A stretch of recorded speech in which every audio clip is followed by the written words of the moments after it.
c'est que chaque Français puisse manger à sa faim. L'inflation s'est enflammée. C'est sous perfusion, on n'a pas voulu voir la réalité. C'est une volonté des gouvernements de faire baisser la valeur de la monnaie parce que sans ça, les gouvernements ne pourront pas rembourser leurs dettes. On voit ça sans arrêt, la fin des grands cycles, la fin des grands empires. Toujours la tentation à la fin, c'est créer de la monnaie. Bien, ça nous amène à une folie monétaire. C'est quelque chose qui est en train de fausser l'économie mondiale. It will come. In due course. Ça y est, nous y voilà au crépuscule de ce long cycle économique. Les crises et leurs boucs émissaires se succèdent, mais le voile qui se lève nous révèle un monde fragile et désorienté. Impassible, Bitcoin poursuit sa fulgurante ascension, reprend son souffle, repart de plus belle, imposant jour après jour le langage d'une ère nouvelle. Je m'appelle Jacques-Édouard, bienvenue sur BTC Touchpoint. Chaque semaine, au travers de lectures et de conversations, je vous mets le pied à l'étrier. Je partage avec vous les savoirs fondamentaux pour comprendre Bitcoin. Salut! Aujourd'hui, on entame la 3e partie de 21 leçons, ce premier recueil de textes de Der Gigi, le bitcoiner énigmatique, écrivain prolifique et homme orchestre d'outre-Rhin. Et donc ça va causer technologie, c'est le domaine de prédilection de cet ingénieur informatique. Et donc il sera question, entre autres, de nombres à vous donner le tournis, de silicium trafiqué, de cryptographie asymétrique, d'horodatage et de confidentialité. Et comme pour la deuxième partie, ce 3e volet, qui est très fourni, fera l'objet de 2 épisodes. On se concentre aujourd'hui sur les leçons 15 et 16, les plus denses sans doute, qui sont intitulées La force dans les nombres et remarques sur ne vous fiez pas, vérifiez. Elles sont riches, elles sont passionnantes. Gigi nous entraîne d'abord dans l'exploration des échelles astronomiques associées à la cryptographie moderne, des nombres et des ordres de grandeur que notre esprit est bien incapable d'appréhender, et puis il nous guide dans sa réflexion sur cette notion de confiance et sur notre capacité à nous en passer totalement. En préambule à la lecture de ce 3e chapitre, voici un petit extrait de l'entretien avec Anto, le traducteur de ce livre, au sujet de cette partie technologie. Tu peux retrouver l'intégralité de cette interview sur YouTube, je laisse le lien parmi les notes. Ma leçon préférée de la partie 3, ce serait sans doute la 18, avancer lentement sans rien casser. Parce que c'est l'inverse d'Ethereum, quoi, par exemple, tu vois. Enfin, voilà, là c'est Move Slowly, Don't Break Things, c'est vraiment le motto derrière Bitcoin, quoi. C'est vraiment tu vois, le leitmotiv, quoi. Ça évolue pas beaucoup, pas vite, pas souvent, mais parce qu'on veut rien casser, quoi. Et pourtant des fois, voilà, doucement mais sûrement. Et pourtant des fois on arrive quand même à casser des trucs, mais et à l'inverse, tu prends des chaînes comme Ethereum par exemple, c'est exactement l'inverse, quoi. Ouais. Là, il y a ce qui me revient, là, c'est une parole de Michael Saylor qui disait, non mais attendez les gars, si vous voulez que votre réserve de valeur séduise les gars qui vont placer des millions, des milliards sur votre protocole, il s'agit pas de leur dire que vous prévoyez de le faire évoluer, de le faire changer tous les 6 mois, quoi. Il faut un truc un peu stable, quoi. C'est ça. C'est ça. Donc je crois que c'est la leçon que je préfère dans cette partie. J'aime beaucoup aussi celle qui parle des nombres. J'ai un petit faible aussi pour les nombres, donc voilà. Elle est assez poétique cette leçon, je l'aime bien. Et puis donnez-leur demande du travail. Telling time takes work. Celle-là aussi est vraiment chouette parce que c'est celle-là qui amène à se questionner justement sur la notion de temps dans Bitcoin. Ouais. Et c'est probablement celle-là qui t'amène derrière à lire Bitcoin is Time, parce que t'as envie d'en savoir plus. Donc et oui, comme moi je viens déjà un peu du monde de la tech, forcément j'ai plus de leçons préférées dans la partie tech. Ouais. mais je dirais que ces 3-là sont vraiment celles que j'affectionne particulièrement. Après les autres aussi, les cypherpunks qui écrivent du code, évidemment, aussi. La vie privée n'est pas morte, et puis évidemment la partie sur Don't Trust Verify aussi, mais voilà, la partie technologie, je pense qu'effectivement c'est probablement celle sur laquelle il a mis, alors je vais pas dire le plus d'efforts parce que c'est pas vrai, mais le plus de lui-même, je pense, tu vois. Ouais. Gigi, dans son bouquin. Je pense que c'est dans cette partie qu'il a mis le plus de lui-même. Ce qui est pas étonnant d'ailleurs, parce que il a un background d'ingénieur, donc Ouais. donc bon, ouais, ça make sense, comme disent les Américains.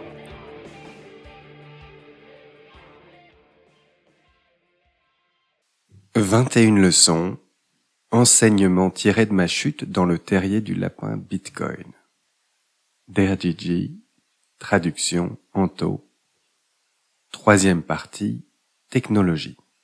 « Cette fois-ci, je vais m'y prendre un peu mieux, » se dit-elle, et elle commença par s'emparer de la petite clé d'or et par ouvrir la porte qui donnait sur le jardin. Lewis Carroll, Alice au pays des merveilles. Des clés d'or, des horloges qui ne fonctionnent qu'au hasard, des courses pour résoudre d'étranges énigmes et des bâtisseurs anonymes et sans visage. On dirait des contes de fées tirés du pays des merveilles, mais c'est pourtant la routine dans l'univers Bitcoin. Comme nous l'avons vu dans le chapitre 2, des pans entiers du système financier actuel sont systématiquement défaillants.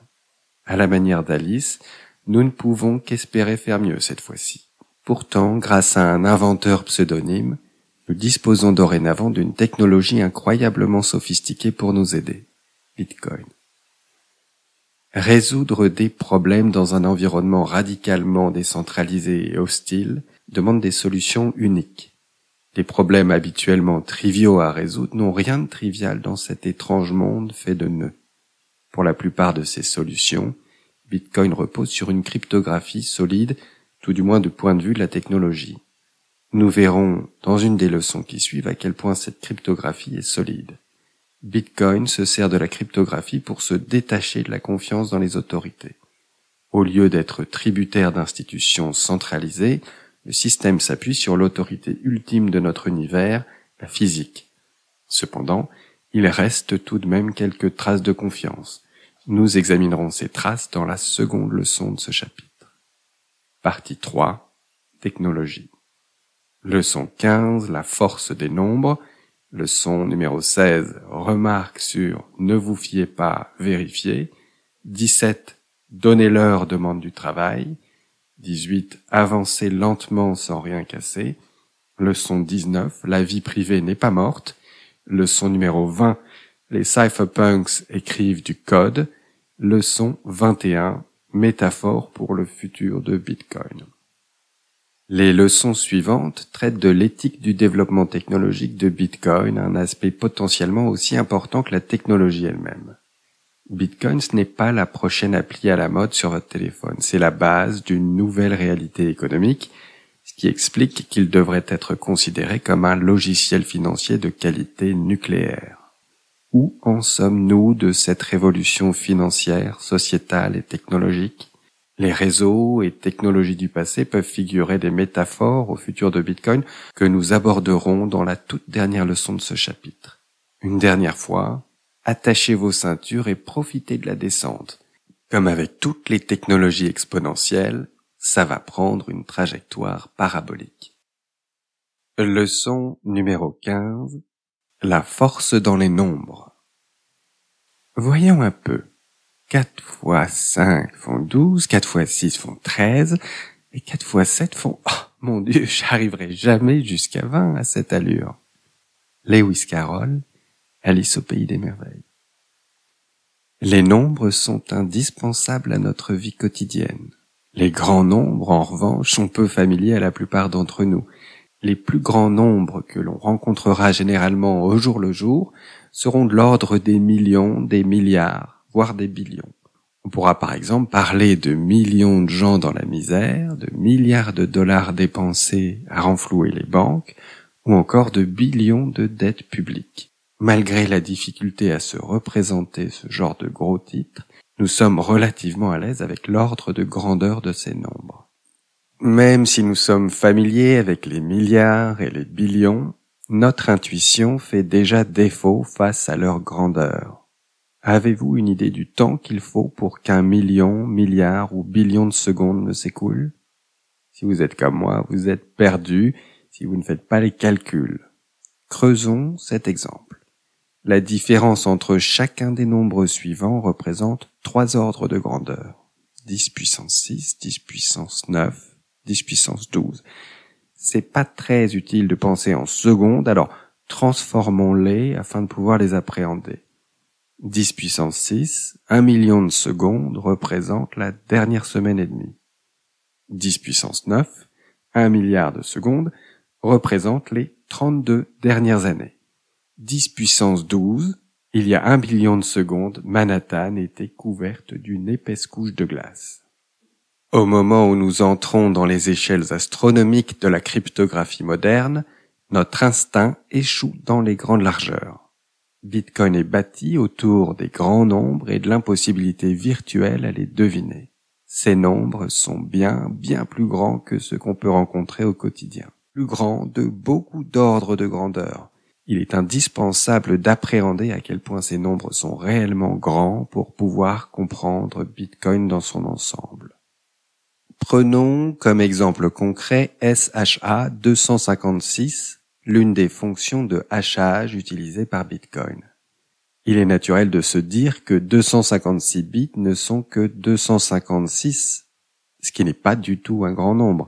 Pourtant, le nombre dans SHA 256 représente des ordres de grandeur, une chose pour laquelle nos cerveaux ne sont pas équipés.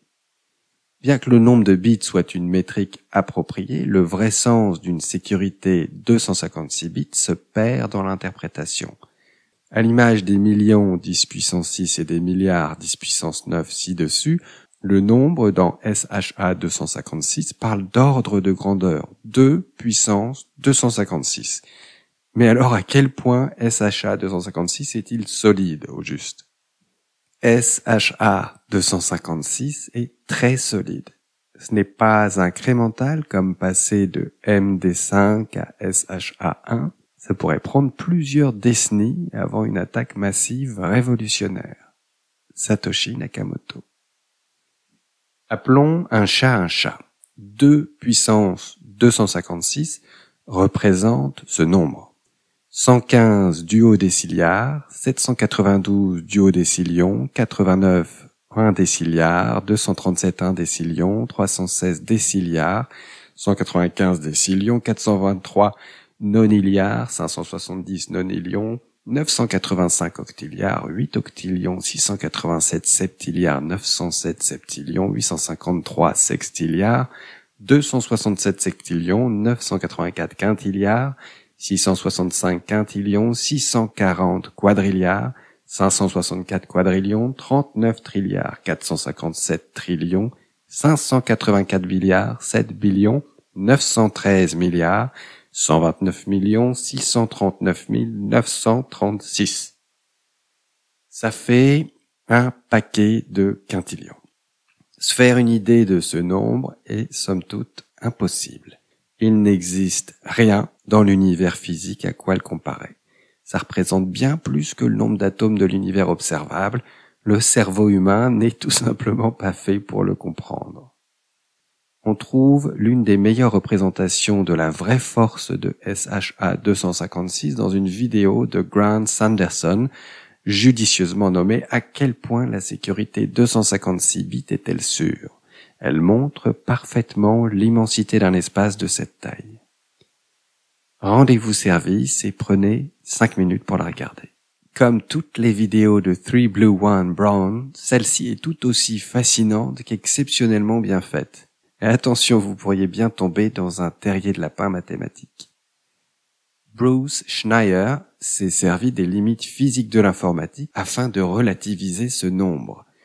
Même si nous parvenons à construire un ordinateur optimal qui utiliserait sans perte l'énergie fournie pour manipuler les bits, que nous construisions une sphère de Dyson autour du Soleil et que nous les laissions tourner pendant 100 milliards de milliards d'années, nous n'aurions que 25% de chance de trouver une aiguille dans une botte de 256 bits. Ces nombres n'ont rien à voir avec la technologie des appareils. Ce sont les maximums autorisés par la thermodynamique. Et il suggère fortement que les attaques par force brute contre des clés de 256 bits ne seront pas envisageables avant que les ordinateurs ne soient faits d'autre chose que la matière et occupent autre chose que l'espace. Bruce Schneier. On ne peut surestimer la profondeur de ces mots. Une cryptographie solide renverse l'équilibre des pouvoirs du monde physique auquel nous sommes habitués. Dans notre réalité, les choses incassables n'existent pas. Si vous y mettez assez de force, vous pourrez ouvrir n'importe quelle porte, boîte ou coffre au trésor. Le coffre au trésor de Bitcoin est très différent. Il est protégé par une cryptographie solide qui ne laisse pas la place à la force brute. Tant que les hypothèses mathématiques sous-jacentes s'appliqueront, nous n'aurons que cette force brute à notre disposition. Bon, d'accord, il y a aussi l'option d'une attaque globale à la clé à molette à $5. Mais la torture ne fonctionnera pas pour toutes les adresses Bitcoin et les remparts cryptographiques de Bitcoin mettront en échec les attaques par force brute. Même si vous attaquez avec la puissance d'1 millier d'étoiles. Littéralement. Ce fait et ses répercussions ont été résumés de façon bouleversante dans l'appel aux armes cryptographiques. Aucune force coercitive ne résoudra jamais un problème de maths. Ça n'avait rien d'évident que le monde finirait par fonctionner comme ça. Et d'une façon ou d'une autre, l'univers sourit au chiffrement. Julian Assange. Personne ne sait encore avec certitude si le sourire de l'univers est authentique. Il est possible que notre hypothèse des asymétries mathématiques soit fausse et que nous découvrions qu'en réalité P est égal à NP ou que nous trouvions étonnamment rapidement une solution à des problèmes spécifiques que nous estimons actuellement complexes. Si cela devait arriver, la cryptographie telle que nous la connaissons disparaîtrait et les conséquences changeraient sans doute radicalement la face du monde. Vires in numeris. Les forces dans les nombres. Vires in numeris n'est pas qu'un slogan accrocheur pour les bitcoiners. La prise de conscience d'une force inimaginable présente dans les nombres est intense. En faire l'expérience et comprendre l'inversion dans l'équilibre des pouvoirs existants qui en découle a changé ma façon de voir le monde et l'avenir qui nous attend. Un effet direct de cela, c'est que vous n'avez pas à demander la permission à quiconque pour participer à Bitcoin. Il n'y a pas de page d'inscription, pas d'entreprise qui en est responsable, pas d'agence publique à qui envoyer les formulaires. Générez simplement un grand nombre et vous êtes à peu près prêt à y aller. L'autorité centrale sur la création des comptes, ce sont les mathématiques. Dieu seul sait qui en est responsable. Bitcoin est bâti sur notre meilleure compréhension de la réalité. Certes, il reste bien des problèmes non résolus en physique, en informatique et en mathématiques, mais il y a des choses dont nous sommes plutôt sûrs. Qu'il y ait une asymétrie entre trouver des solutions et valider la justesse de ces solutions en est une. Que les calculs requièrent de l'énergie en est une autre. En d'autres termes, trouver une aiguille dans une botte de foin est plus difficile que de vérifier si le truc pointu dans votre main est bien une aiguille. Et trouver l'aiguille prend du temps. L'immensité de l'espace d'adressage de Bitcoin est vraiment ahurissante. Le nombre de clés privées l'est encore plus.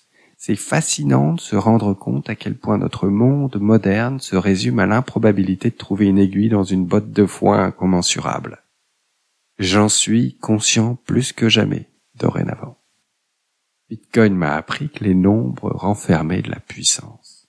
Leçon numéro 16. Remarque sur « Ne vous fiez pas, vérifiez ». Préparez-vous à entendre les témoignages, dit le roi. Et ensuite la sentence. Lewis Carroll, Alice au pays des merveilles. Bitcoin cherche à remplacer, ou tout du moins fournir, une alternative aux monnaies conventionnelles.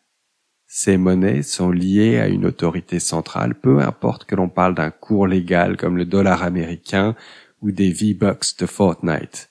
Dans les deux cas, vous êtes tenu de faire confiance à une autorité centrale pour émettre, gérer et faire circuler votre argent. Bitcoin rompt ce lien et résout cette préoccupation principale, la question de la confiance. Problème fondamental des monnaies traditionnelles, c'est toute la confiance nécessaire à son fonctionnement. Ce dont nous avons besoin, c'est d'un système de paiement électronique basé sur la preuve cryptographique au lieu de la confiance. Satoshi Nakamoto. Bitcoin remédie au problème de la confiance en étant totalement décentralisé, sans serveur central ni partie de confiance. Pas seulement sans tierce partie de confiance, mais sans partie de confiance tout court. Quand il n'y a pas d'autorité centrale, il n'y a personne à qui faire confiance, tout simplement. L'innovation, c'est la décentralisation totale. C'est la source de la ténacité de Bitcoin, la raison pour laquelle il est toujours en vie. C'est aussi ce qui explique pourquoi nous avons du minage, des nœuds, des portefeuilles physiques et oui, la blockchain. La seule chose à laquelle vous devez faire confiance, c'est le fait que notre connaissance des mathématiques et de la physique n'est pas totalement à côté de la plaque et que la majorité des mineurs sont honnêtes et ils sont incités à l'être. Tandis que le monde normal part du postulat « fiez-vous, mais vérifiez », Bitcoin se fonde sur le postulat « ne vous fiez pas, vérifiez ». Satoshi a très clairement insisté sur l'importance de se passer de la confiance, à la fois dans l'introduction et la conclusion du livre blanc de Bitcoin. Conclusion, nous avons proposé un système de transactions électroniques se passant de confiance. Satoshi Nakamoto. Notez que ce passant de confiance est utilisé dans un contexte très particulier. Nous parlons des tierces parties de confiance, c'est-à-dire d'autres entités à qui vous vous fiez pour produire, détenir et traiter votre argent. On partira par exemple du principe que vous pouvez faire confiance à votre ordinateur. Comme Ken Thompson l'a montré dans sa conférence au Turing Award, la confiance est une chose extrêmement délicate en informatique. Quand vous lancez un programme, vous devez vous fier à toutes sortes de logiciels et de matériel qui, en théorie, pourraient modifier ce programme par malveillance. Pour citer Thompson dans Remarques sur la confiance envers la confiance, la morale est évidente, vous ne pouvez pas faire confiance à du code que vous n'avez pas entièrement écrit. Thompson a démontré que même si vous avez accès au code source, votre compilateur ou tout autre programme ou matériel d'exécution pourrait être corrompu et que la détection de cette porte dérobée serait très délicate.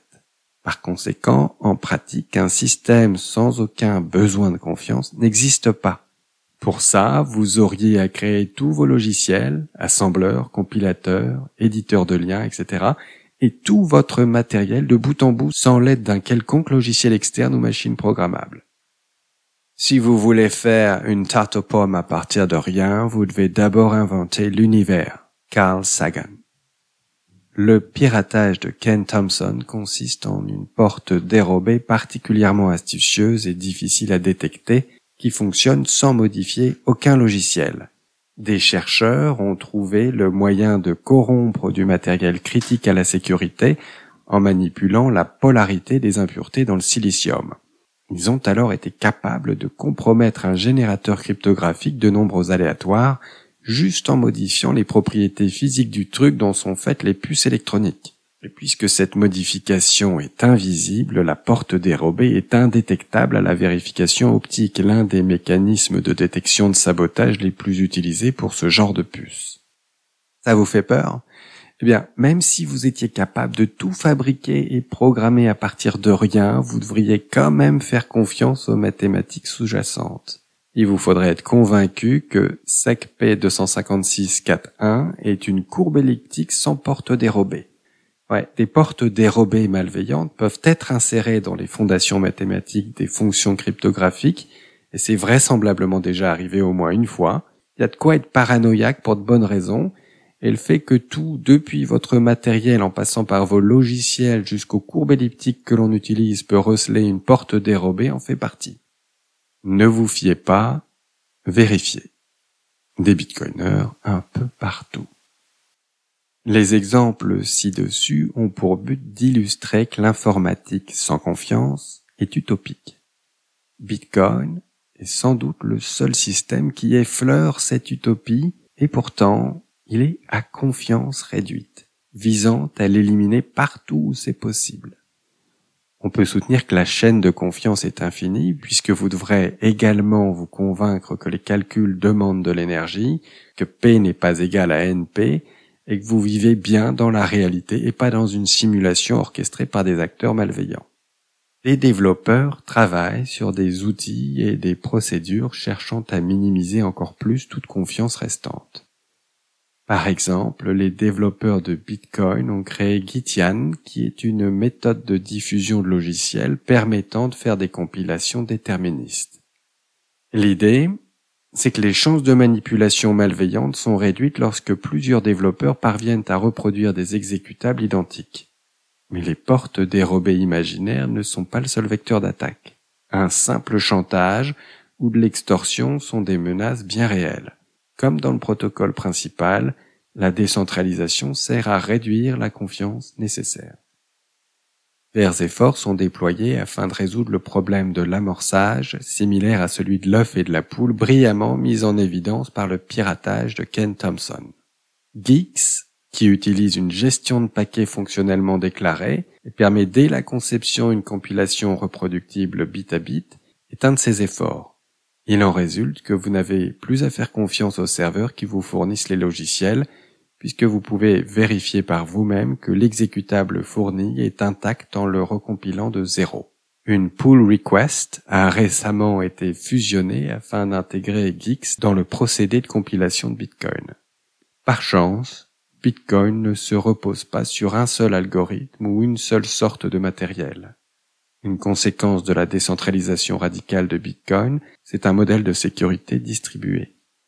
Bien que les portes dérobées précédemment décrites doivent être prises au sérieux, il est improbable que chaque portefeuille logiciel, chaque portefeuille matériel, chaque bibliothèque de fonctions cryptographiques, chaque implémentation de nœuds et chaque compilateur de chaque langage soit compromis.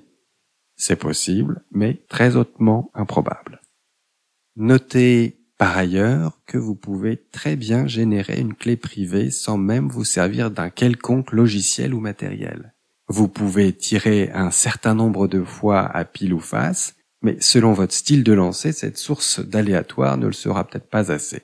Ce n'est pas pour rien que des protocoles de stockage comme Glacier recommandent d'utiliser un dé de qualité Casino comme une des deux sources d'entropie.